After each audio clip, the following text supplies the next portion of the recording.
It's really a very unorthodox and unacademic thing to do, to start a discussion with a group of psychologists on the subject of metaphysics.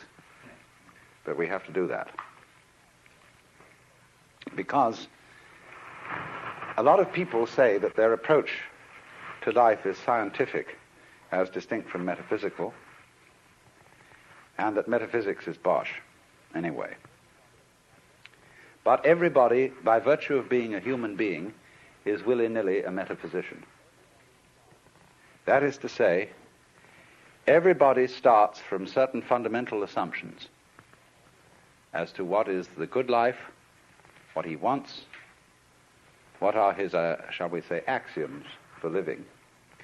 And I find that psychologists tend to be blind to these fundamental assumptions.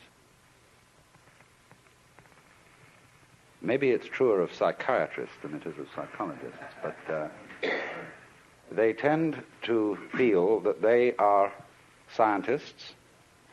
They're rather bending over backwards to have a scientific status, because that, of course, is fashionable in our age.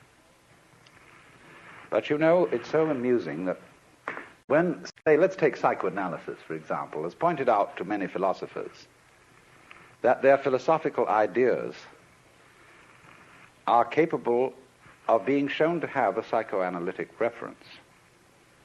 For example, John Wisdom wrote a book about the philosophy of Berkeley, in which he attributed a great deal of his point of view to his experiences in toilet training as a child.